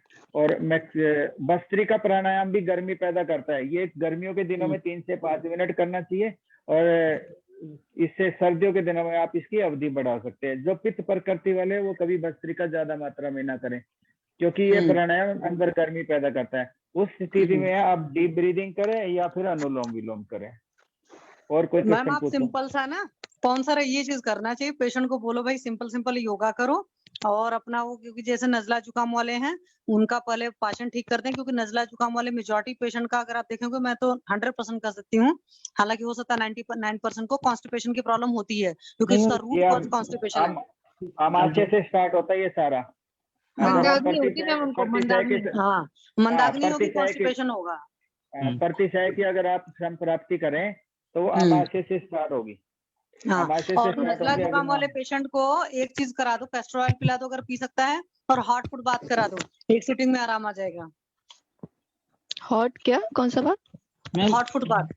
जिन अस्थमेटिक जो पेशेंट होते हैं उनको B1 तो मिलता है, और आप ये देखते हैं जिनकी कब्जियत होती है, अस्थमा होता है, उनको मिलता है। तो ग्रहणी जैसे अभी पेशेंट एक चल रहा है ना, उसको तमकेतु विरेचनम आप कंसेप्ट से, अगर जो आपकी जितने भी एस्थमेटिक पेशेंट है तमक श्वास वाले, हमें विरेचन का प्लान उनका करना चाहिए। कॉन्स्टिपेशन उसको रहेगा, आप उसको श्वास कभी भी कंट्रोल नहीं कर पाओगे। सर उनको एक चीज और कराया करो, जो अस्थमा का पेशेंट हो उसको वॉक जरूर करना है और सन बाथ जरूर करना है। करा कर देखिए, बहुत अच्छे रिजल्ट आएंगे। सनलाइट से सबसे ज्यादा स्किन डिसीजेस ठीक होती हैं अगर डायरेक्ट बॉडी पर टच हो। पेल्विक डिसऑर्डर की प्रॉब्लम क्यों नहीं जल्दी ठीक हो पाती है? In the case of ladies, sunlight वहां पहुंच ही नहीं पाती। अगर वहां सनलाइट पहुंचने का कोई तरीका होता तो बहुत जल्दी मतलब इस तरह की जो भी मतलब डिसीज होती हैं, चाहे कोई भी infection, fungal infection, this that, वो सब बहुत बढ़िया ठीक होता। इसलिए मॉडर्न वाले आजकल करते हैं ना, लैंप से सिकाई उकाई वाला प्रावधान करते हैं। बाहर के पेशेंट ज्यादा सनबाथ करते हैं, जो फॉरेन के पेशेंट, वो तो उनका अति वाला हिसाब किताब है सर, उनका तो महीने में निकलता ही कुछ ही दिन है। नहीं तो उनकी तो और भी बहुत सारी, उनकी तो फूडिंग हैबिट आप देखो ना कितनी गंदी होती है, जो कुछ खाते हैं। हाँ, तो अगर आपके अंदर आहार और विहार दोनों जब तक ठीक नहीं रहेगा तो प्रॉब्लम आएगी। तो उनका तो आहार भी माशाल्लाह है, बिहार भी माशाल्लाह है। तो कौन मतलब से उनका जिन पेशेंटों का विटामिन B12 और D3 कम होता है उनको लिवर फैटी जरूर मिलता है, कोलेस्ट्रॉल लिपिड प्रोफाइल भी बड़े रह जाते हैं, तो क्या इसका संबंध है सर? सर एक बात मैं सिंपल सा कह सकती हूँ, आयुर्वेद के हिसाब से सबकी ग्रहणी तुष्टि अच्छे से होती है। और जब ग्रहणी तुष्टि होगी, क्योंकि ग्रहणी विवेचित पचति मुंचति जो है, मतलब कि पूरा डाइजेशन ही खराब है। अब जब डाइजेशन खराब है तो विटामिन D भी खराब होगा, विटामिन B12 भी खराब होगा, कुछ और टेस्ट हो सकते हैं तो वो खराब होंगे। अभी एलोपैथ वाले कम ही टेस्ट ला पाए और टेस्ट लाते तो वो खराब होगा, क्योंकि आप देखिए ग्रहणी कुछ कर ही नहीं रही। जैसे मान लो एक बहुत अच्छा टीचर एक गधे बच्चे को पढ़ा कर बड़ी बड़ी चीजें पढ़ाए, उसको समझ में नहीं आएगा तो उसके लिए तो वो टीचर ही नालायक है ना। इसी तरह हम कुछ भी खा रहे हैं, अगर हमारी बॉडी एब्जॉर्ब नहीं कर रही है देन जस्ट वो कचरा है मेरी बॉडी के लिए, है कि नहीं। तो जो बाहर की कंट्री वाले हैं तो उनको आप देखोगे बच्चों को रोज पैनकेक खिला रहे हैं, बच्चे पिज्जा खा रहे हैं, चाउमीन। अभी आज ही मेरे पास 2 बच्चे आए थे सर, एक 2 साल का बच्चा था, एक 4 साल का बच्चा था, और उनको सारे स्किन को वही प्रॉब्लम हो रही थी। मदर को पूछा तो बोली नहीं। फिर मैंने बच्चों को पूछा, हाँ मैम इसको चाउमीन बड़ी पसंद है। मैं समझ गई कि ये तो होना ही है। 1.5-2 साल का बच्चा, उसके भी बड़ी बड़ी फुंसियां निकली हुई थी। तो मैं अभी देसी चीजें बताकर आई। मैंने कहा मैम ये करो, दूध में पिला करके मुनक्का डाल करके करो, पेट इनका साफ हो जाए, इनको शहद दो, इनको इस तरह की चीजें दो, घी दो, ये सब चीजें बोला। मैंने कहा अगर इससे आराम नहीं आएगा तो नेक्स्ट वीक मैं सोचूंगी कि क्या दिया जाए, क्योंकि छोटे बच्चों को कोई दवा नहीं देना चाहते हैं और कॉन्स्टिपेशन रहेगा ही, कचरा खा ही रहे हैं। नीम की पत्ती खाने के सब बोला मैम। और मैम छोटे बच्चों को कई लोग ना ड्राई फ्रूट्स भी बहुत भर भर के खिला देते हैं पेरेंट्स, और वो लोग, वो मुझे पता है मैम, उनकी वो डाइजेशन पावर उतनी होती नहीं है, और वो ड्राई फ्रूट्स खा खा के सोचते हैं बच्चा मोटा होगा, ये होगा, तो उससे उनकी और अग्निमांद हो जाता है, वो खा के उतना वो डाइजेस्ट कर नहीं पाते और फिर ये ऐसे सब प्रॉब्लम्स हो जाती है। हाँ मैम, आधा कटोरी दे देते हैं भाई। आधा कटोरी में मतलब एटलीस्ट 20-25 पीस काजू होगा, और काजू के लिए कहा जाता है कि 5 पीस से ऊपर नहीं होना चाहिए, बिकॉज ये कितना एसिडिक उष्ण फूड होता है। है वो, हाँ बहुत उष्ण होता है वो। मैम सुबह तो शाम एक गिलास दूध देना, सूजी का हलवा खिलाना, काजू खिलाना, मतलब और रोटी भी एक नहीं खाना, मतलब बहुत ही अतिहार देते हैं बच्चों को। हाँ तो लोग देते हैं तो सर इसीलिए तो प्रॉब्लम होती है। मेरे पास जब कोई आता है, अब आप लोग का तो मैं नहीं जानती, मैं तो सीधे बोलती हूँ कि बच्चा जब पैदा होता है देखिए कॉन्स्टिपेशन होता ही नहीं होता। मुझे नहीं पता था सर, सच्चाई बता रही हूँ, लेकिन जब मैंने अपनी देवरानी के बच्चों को देखा उन लोग को फ्रिक्वेंट होता था कॉन्स्टिपेशन। तो मैंने कहा जब बच्चा पैदा हो रहा है, मतलब आप जब इस दुनिया में आते हैं तब से आपको कॉन्स्टिपेशन वगैरह है। अगर आज आप 60 साल के तो आपके शरीर में बीमारी 60 साल पुरानी है, तो फिर समय लगेगा। तो ये चीज होती है। और आयुर्वेद में कहाँ लिखा है? आयुर्वेद में तो अग्निमांद लिखा है, नेचुरोपैथी में लिखा है कि 99% डिसीज का कारण कॉन्स्टिपेशन है। और एक चीज मैं और बताती हूँ जो अपने ही सिस्टम से अटैच है, मतलब योग में है, कि जहाँ पर भी संग है। छोटा सा प्रश्न और था, बीच में रोक रहा हूँ मैम, नेचुरोपैथी का साइंस क्या आयुर्वेद से अलग है क्या? सर कुछ मामलों में थोड़ा सा अलग है, बट अगर मैं आपको बताऊं नेचुरोपैथी फॉलो करना किसी के बस का रोग नहीं है। नहीं, मैं एक पूछना चाहता हूँ कि जो नेचुरोपैथी में चीजें निकल के आई हैं वो आयुर्वेद की तो देन होगी शायद। हाँ होगी तो देन। अब ऐसे अगर आप सोचोगे तो सबसे पहले तो सनातन धर्म ही था, फिर सारे धर्म आए हैं, है कि नहीं। अब मैंने देखा मैम कि नेचुरोपैथी की हम बात करते हैं, पानी की बस्ती लेके मेरे पास कुछ नहीं तो 5 पेशेंट 6 पेशेंट चल रहे हैं, और नेचुरोपैथी में जो डाइट चार्ट फॉलो करा के ग्रहणी तुष्टि लेके बैठे हैं, कच्चा पक्का खा के। हमारे एक नेचुरोपैथी के प्रैक्टिशनर 3 साल से परेशान है पेट के लिए। सर ऐसा है, देखिए मैं आपको सच्चाई बता रही हूँ, जब हम लोगों ने पढ़ा नेचुरोपैथी में मेजॉरिटी लोग कौन लोग घुसे थे? जो गवर्नमेंट से रिटायर हो गए, जॉब है, और वो भी मेडिकल नहीं है, ठीक है। अब वो मेडिकल तो है नहीं। जब हम लोग 5-5.5 साल कॉलेज में पढ़ते हैं तो हमारा डायग्नोसिस का एक व्यू बनता है, एक हमारा नजरिया होता है। वो क्या है कि वो धड़ल्ले से बस, अच्छा जानते हैं मैं ये भी बताऊं, बोलना नहीं चाहिए, बहुत सारे लोग फॉलो जब करवाते हैं वो खुद ही किताब पढ़ते नहीं है, बस फॉलो करवाए जा रहे हैं। 10 में से 8 ठीक हुए तो ठीक है, या 2 ही ठीक हुए तो भी ठीक हुए। अब उसमें तो लिखा है जब स्प्राउट खाओगे तो आपकी मुट्ठी बंद कर लो, बंद मुट्ठी में जो जितना अनाज आएगा वो भिगाओगे, तो आप अपनी मुट्ठी बंद करके देखिएगा 10 ग्राम भी अनाज नहीं आएगा। और उसको जब भिगाओगे और वो फिर बोलते हैं आधा से 1 घंटा में आप खाएंगे। कौन खाता है ऐसे? हाँ ये सही बात। अभी देखिए, अभी ये सही सिस्टम को आप सही तरीके से नहीं फॉलो करोगे तो प्रॉब्लम आएगी। तो वहां पर ये प्रॉब्लम होती है। हमारे यहाँ जैसे पंचकर्म को लोगों ने आधा स्पा बना दिया है ना, ऐसे नेचुरोपैथी को स्पा बना दिया है। गुरुग्राम की मैं बात करती हूँ, यहाँ पर जो बाबा रामदेव का है, बोला नहीं चाहिए, ओपन फोरम पर बोल रही हूँ, पेशेंट को एडमिट करवाते हैं, 3 दिन नेचुरोपैथी का ट्रीटमेंट देते हैं, 3 दिन पंचकर्मा का ट्रीटमेंट देते हैं। वेलनेस सेंटर सारे बने मैम, वेलनेस सेंटर जो अभी दिए है ना सारे, हाँ अभी सारे फरीदाबाद और एनसीआर में जो भी वेलनेस सेंटर दे रहे हैं करोड़पति लोगों को, सबने यही बना रहा है और 10,000 में पैकेज बेच रहे हैं और पंचकर्मा वालों से कंपटीशन कर रहे हैं कि पंचकर्मा हम करते हैं। अब मैम वही मेरा तो जो बात है, पेशेंट अभी कल नहीं कहते हैं कराए मैम थे दिल्ली से करा के आए हैं पंचकर्मा और मालूम पड़ा कि पंचकर्मा के नाम पे सिर्फ अभ्यंगम स्वेदन कर दिया और उठा सर के एक आध मैम दवाई कुछ लगा दी, नहीं हो हुआ गया है। पंचकर्मा। मेरे हो पेशेंट जो गया कल आए हैं पंचकर्मा। ना, मैंने इनको लगभग ठीक कर दिया था, साल भर पहले से आना बंद कर दिए थे क्योंकि जाना था यूएस। तो मेरे ख्याल से मुझे याद है पिछले साल नवंबर से ही आना बंद कर दिए थे सर। मैंने इनका फैटी लिवर वगैरह इनको एक्यूरेट करके दिया था। फिर अब चले गए बाबा रामदेव के पास आए हैं तो बुलाने चाहिए, फैटी लिवर ग्रेड 2 कर दिए हैं, प्रोस्टेटोमेगाली ग्रेड 2 कर दिए हैं, दिस दैट। मेरा कहना मतलब बाबा रामदेव की गलती नहीं है, लेकिन ये सब चीज बिजनेस है। जब आप बिजनेस बना दोगे, जैसे जोशी सर बोलते हैं ना कि आप पैसा कमाइए, गलत नहीं है, बट बिजनेस मत बनाइए। आप ऑथेंटिसिटी के साथ आयुर्वेद करिए, आप क्लासिकल पंचकर्मा करिए। बिल्कुल, तो मैंने जब कहा आप कि क्लासिकल पंचकर्मा करा दो, एक हफ्ते में पंचकर्मा। मैंने कहा सर एक हफ्ता क्या, एक महीने में पूरा पंचकर्मा नहीं हो पाएगा प्रॉपर तरीके से कराऊंगी तो, इसलिए ये तो सर सोचो मत कि एक हफ्ते मैम में हो वो चीज जाएगा। छोड़ो, 3 दिन एनीमा दिया है, मतलब 3 दिन नेचुरोपैथिक ट्रीटमेंट हुए, 3 दिन बस्ती उस्ती दिया है। और बस्ती में भी, और अंदर की बात बताती हूँ, मेरा पेशेंट तो मुझे सब बता देते हैं, वो 10 टैबलेट लेते थे, पानी में डालते थे और वो लगा देते थे, बस्ती दे दिया, ये बस्ती है। तो मैंने कहा भैया ये कौन सी बस्ती होती कि 10 टैबलेट डाला, पानी में घोला और दे दिया।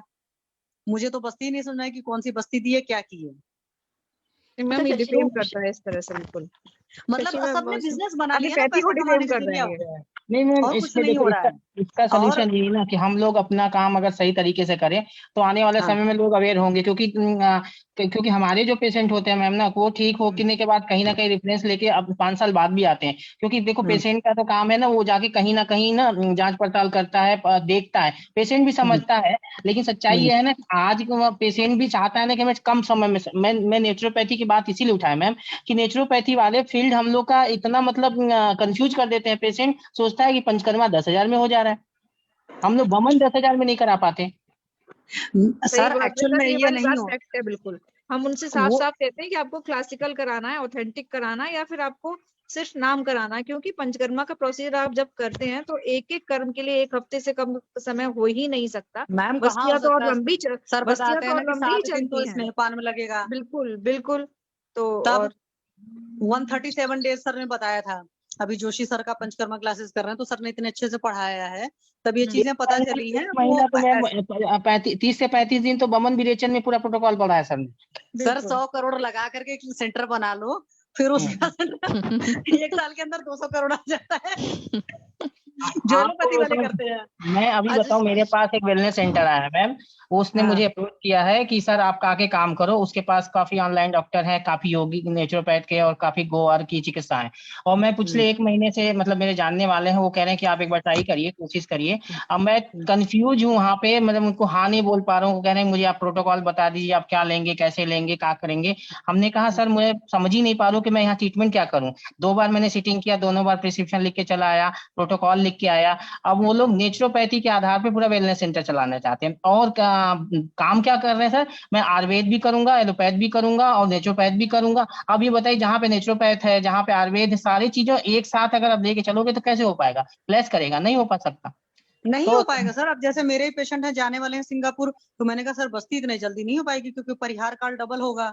मैंने कहा मैं चलो, मैं ऐसी बात है तो मैं आपको एनीमा दे देती हूँ, कुछ दिन के लिए आपको अच्छा सा फील हो जाएगा। और भाई एनीमा सस्ता पड़ता है, लेकिन हमारी बस्ती थोड़ी हम तिक्तिक्षीर की बस्ती देंगे, कितना समय लेगी बनाने में, थोड़ी सस्ती पड़ेगी कि 100 रुपए के अंदर हम आपको तिक्तिक्षीर की बस्ती दे देंगे, है कि नहीं। अच्छा शशि मैम, वो टिंगलिंग अगर ये किसी को पैर में जो चींटियां आती है, हाथ में चींटियां आती है, वैसे उसके लिए कौन सा योगा अच्छा होता है? मैम वो सूक्ष्म व्यायाम वाले जो पैर वाले आसन है वो सारे करवा दीजिए, सिंपल सा होता है। अब यहाँ पर इस वक्त वीडियो नहीं चलेगा, नहीं तो मैं अभी बता देती हूँ उसको। तो अच्छा चलेगा ना वीडियो मैम? आप तो ऑन करके अच्छा बता चल रहा है। नहीं तो स्पॉटलाइट कैसे करेंगे, रुक जाओ। हाँ दिख रहे हो आप अच्छे से। अच्छा ये देखो, जो टिंगलिंग सेंसेशन है पैर का, पैर मेरा दिख रहा है आपको? जी जी है ना, दिख तो रहा है। एक तो ये वाला कर रहा हूँ, आपने सिर्फ फिंगर्स को फॉरवर्ड बैकवर्ड किया, फिर अपनी पूरा एड़ी से करिए, मतलब पूरा फॉरवर्ड बैकवर्ड, ठीक है। ओके ये हो गया। और एक फिर एक ही, तो बस ये 3 कराइए, ठीक हो जाएगा। और मैम मसाज जरूर करवाओ। और हाथ में भी होता है तो हाथ के लिए भी कैसे ही सेम तो हाथ के भी मैम देखो, एक तो ये है, ठीक है, 1, फिर रुक जाओ, इसको सीधा करके ये ऐसा नहीं कर पाऊंगी। देखो, एक तो आपने ये चीज किया, ठीक, 1, फिर एक ये किया, दोनों ही 10 टाइम्स किया, और फिर ये किया। अच्छा और साथ में सबने जो मर्म बताया, मर्म करवाइए। अच्छा मर्म तो नहीं हाँ। पता मुझे। ओके अच्छा, मर्म का तो सर ने सिंपल सा है मैम, कुछ नहीं। हाथ के मर्म में तो 3-4 ही मर्म है जो यहाँ के हैं, वैसे तो पूरा ही सीख जाओ। ये देखो, सेकंड फिंगर जहाँ टच होती है मैम, ठीक है, ओके ओके ये आप दबाना है, तो सिर्फ 5 बार ही दबाएं। और अच्छा। जब बीपी वगैरह की प्रॉब्लम है, चाहे लो बीपी है चाहे हाई बीपी है, तो 15 बार कराना होता है, ठीक है। अच्छा फिर ये ओके जो है कुछ मर्म है, तो कुछ मर्म के लिए आपको ताली बजाने की जरूरत है, ठीक है। ओके तो ताली जब बजाएंगे तो ध्यान रखेंगे ये आपस में इस तरीके से हो, मतलब कई बार लोग ताली ऐसे भी बजाते हैं ना, तो ऐसे नहीं बजानी, ये वाली बजानी है, ठीक है। फिर ये जो शुक्र पर्वत आपका जहाँ खत्म होता है, ये आपका है कुर्च शिर मर्म, तो इसको दबाएं, ठीक है। पेशेंट को जब करवाना तो शुरुआत में 5 बार कराओ, मतलब पहले अपने आप 5-5 बार करिए, सुबह शाम करना है, खाली पेट करना है, ठीक है। ठीक ये है कराए। फिर यहाँ पर ये चीज आ जाइए, जो आपका एपिन्यूरियासिस है, तो ये चीज है, ये हो गया क्षिप्र मर्म, ये कराइए। फिर ये मणिबंध हो गया, तो मणिबंध के केस में क्या होता है कि ऐसे पकड़ना है इसको, ये चीज यहाँ सामने आना चाहिए, ये देख रहे हैं ना, यहाँ पर टच हो रहा है, और फिर इसके बाद इसको रोटेट करना है। अच्छा हाँ, तो शुरुआत में आप 5-5 बार ये कराओ, मतलब 5 बार क्लॉकवाइज, 5 बार एंटी क्लॉकवाइज, फिर धीरे धीरे चाहे बढ़ा सकते हो। वैसे तो होता है कि जब कोई बीमारी होती है तो 15 बार करना होता है, ठीक। अच्छा और फिर चाहो तो इंद्रबस्ती भी करा सकते हो।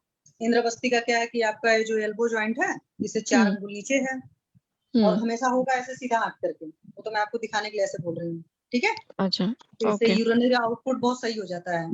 लेडीज के लिए भी पेल्विक डिसऑर्डर्स जो भी रहते हैं उसमें भी बहुत आराम करता है, क्योंकि अपान वायु पर काम करता है। सिंपल वर्ड में आप ये समझ लो, तो अपान वायु से संबंधित जो भी कार्य होंगे तो वहां पर बहुत अच्छा रिजल्ट आएगा। ओके ठीक है मैम, ठीक।